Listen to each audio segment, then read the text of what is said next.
Assalamualaikum warahmatullahi wabarakatuh. Salam sejahtera bagi kita semua. Di sini kami dari kelompok 3 Hukum Kepailitan kelas A yang akan mempresentasikan hasil diskusi kelompok kami terkait kajian dan analisis dari putusan dengan nomor register perkara 48-PDT-Sus/Pailit/2025-PN Niaga, Jakarta Pusat.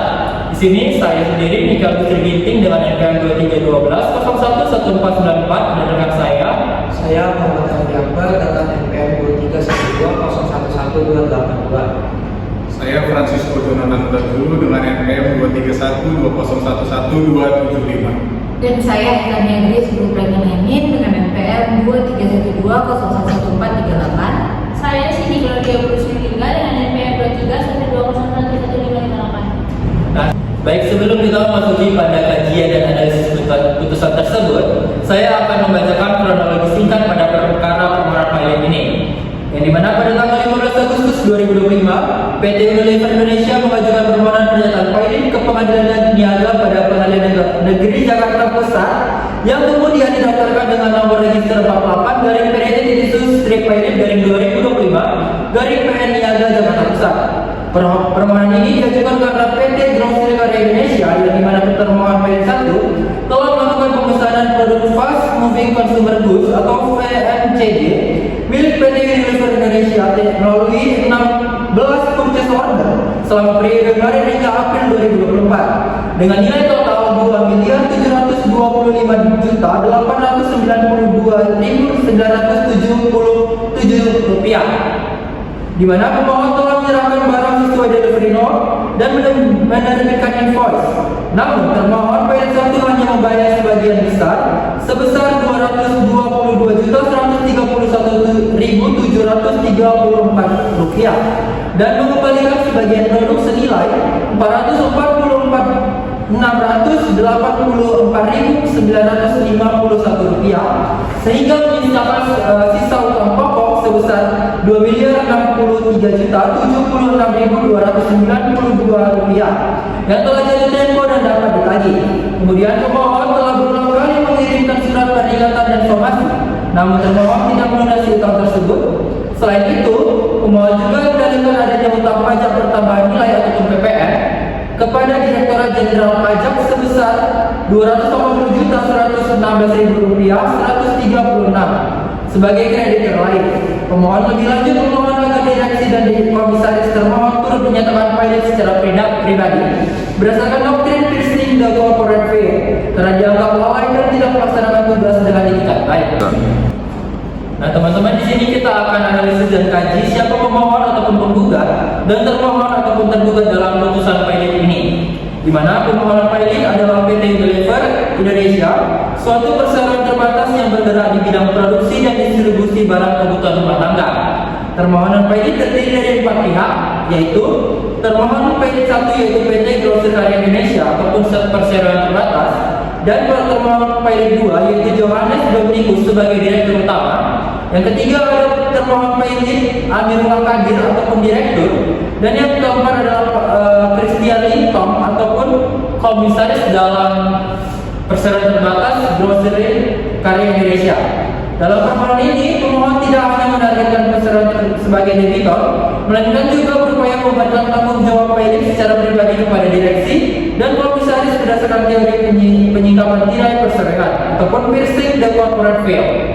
Selanjutnya akan dibahas oleh rekan saya. Di sini saya akan menjelaskan alasan pengajuan permohonan pailit. Permohonan pailit dalam putusan ini diajukan karena debitur tidak memenuhi kewajiban membayar utang yang telah jatuh tempo dan dapat ditagih. Secara faktual, termohon memiliki utang sebesar 2,06 miliar yang berasal dari transaksi jual beli. Utang tersebut telah jatuh tempo namun tidak dibayar, yang kemudian debitur telah diberikan somasi dan kesempatan pembayaran tetapi tetap lalai tidak membayarnya.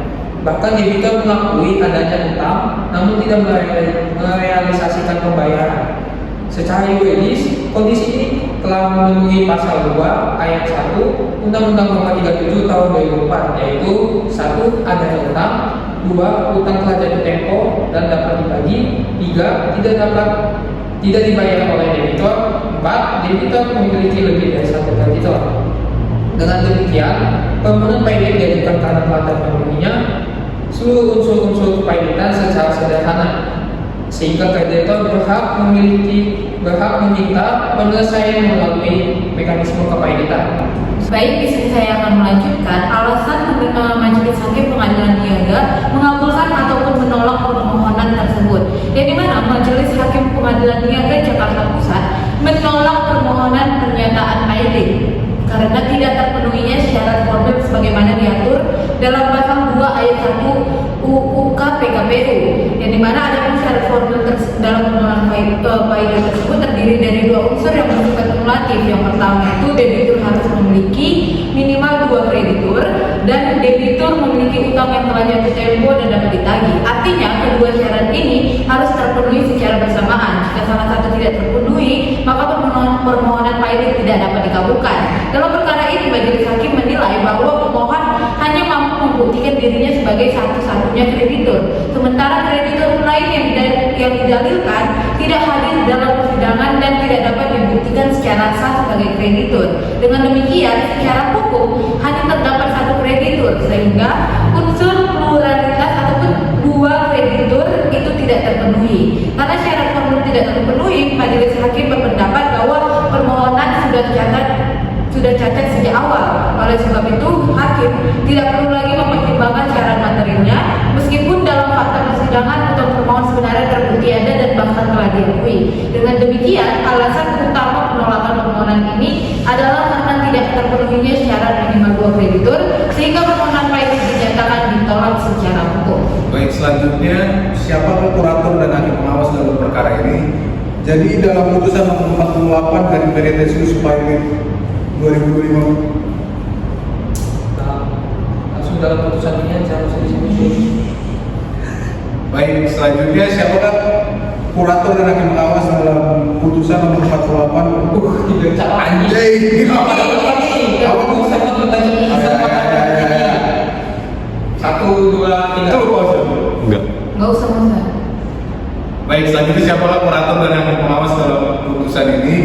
Jadi Majelis Hakim menetapkan kurator dan hakim pengawas sebagai bagian dari konsekuensi hukum pernyataan pilot. Di sini kurator yaitu BHP atau Balai Harta Peninggalan ditunjuk untuk melakukan pengurusan dan pemberesan harta pilot atau bondol pilot, termasuk menginventarisasi, mengelola dan membagikan harta debitor kepada para kreditor. Kemudian Di dalam putusan ini ditunjuk seorang hakim pengawas, namun tidak disebutkan secara eksplisit siapa yang ditunjuk. penunjukan ini sesuai dengan Undang-Undang Nomor 37 Tahun 2004 yang mengatur bahwa setiap putusan pilot wajib disertai pengangkatan kurator dan hakim pengawas. Dengan demikian, keberadaan kurator dan hakim pengawas merupakan instrumen penting untuk menjamin transparansi, akuntabilitas dan kepastian hukum dalam proses kepailitan. Nah, yang terakhir kita akan bahas dari akibat hukum pernyataan pilot tersebut. Nah, jadi secara umum, akibat hukum yang pertama dan mendasar adalah terjadinya sita umum atas seluruh kekayaan debitor. Artinya, semua harta debitor, baik yang sudah ada maupun diperoleh selama proses pembayaran, akan masuk ke dalam modul pilot. Sita umum ini bersifat kolektif, sehingga digunakan untuk kepentingan kreditor secara bersama-sama. Selanjutnya, debitor kehilangan kewenangan untuk menguasai dan mengurus hartanya. Sejak putusan diucapkan, kewenangan tersebut beralih pada kurator yang bekerja di bawah pengawasan hakim pengawas. Meskipun demikian, debitor tidak sepenuhnya kehilangan kecakapan hukum karena dapat melakukan tindakan hukum di luar kaitannya dengan harta pilot seperti urusan pribadi atau keluarga. Pengadilan juga akan langsung menunjuk kurator dan hakim pengawas dalam urusan pilot. Kurator memiliki peran penting dalam mengurus dan membereskan harta pilot, termasuk menentukan apakah perjanjian sedang berjalan akan dilanjutkan atau dihentikan. Jika suatu perjanjian dihentikan, maka pihak lain akan dalam perjanjian dapat mengajukan klien sebagai kreditor dalam pembayaran. Selain itu, semua tindakan eksekusi dan penyitaan yang telah dilakukan sebelumnya menjadi hapus. Bahkan terdapat penangguhan sementara terhadap hak eksekusi kreditor separatis selama 90 hari. Hari ini bertujuan untuk memberikan kesempatan kepada kurator dalam mengelola dan mengoptimalkan nilai harta pilot. Setelah putusan dijatuhkan, para kreditor tidak lagi dapat menagih utang secara langsung pada debitor. Semua penagihan harus dilakukan melalui mekanisme kepailitan, yaitu dengan cara mendaftarkan utang kepada kurator untuk diverifikasi.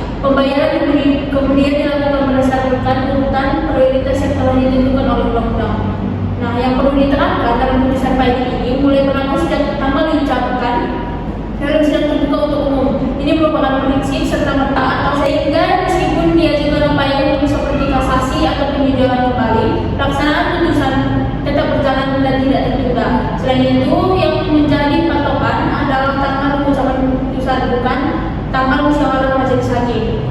Nah, dalam putusan ini, permohonan pilot diajukan oleh pemohon dan akhirnya ditolak oleh pengadilan. Penolakan ini terjadi karena tidak terpenuhinya syarat formil dan hukum kepilitan. Nah, dalam ketentuan undang-undang, suatu permohonan pilot hanya dapat dikabulkan apabila terdapat dua minimal faktor. Ketentuan ini dikenal sebagai asas pluralitas kreditor yang merupakan syarat dasar yang harus dibuktikan di persidangan. Dalam kasus ini, meskipun pemohon mendalilkan adanya lebih dari satu kreditor yang dapat dibuktikan secara nyata, yang hanya satu kreditor saja, kreditor lain yang disebutkan tidak hadir dan tidak dapat membuktikan keberadaannya. Akibatnya, syarat formil tidak terpenuhi, sehingga permohonan pilot dianggap cacat sejak awal dan tidak dapat dilanjutkan ke pemeriksaan lebih lanjut. Pengadilan pun tidak perlu menilai apakah debitur mampu atau tidak membayar utangnya karena syarat dasarnya saja sudah tidak terpenuhi. Karena permohonan ditolak, maka seluruh akibat hukum kepilitan tidak berlaku. Dari penjelasan yang sudah diberikan dapat disimpulkan bahwa pemohon adalah PT Unilever Indonesia Tbk sebagai kreditor, sedangkan termohon adalah PT Grosir Karya Indonesia beserta organ perseroannya. Permohonan pilot diajukan karena adanya utang jatuh tempo yang tidak dibayar serta didalilkannya ada kreditor lain untuk memenuhi syarat kepilitan. Namun, majelis hakim menolak permohonan tersebut karena tidak terbukti adanya lebih dari satu kreditor sehingga syarat formil kepilitan tidak dapat dipenuhi.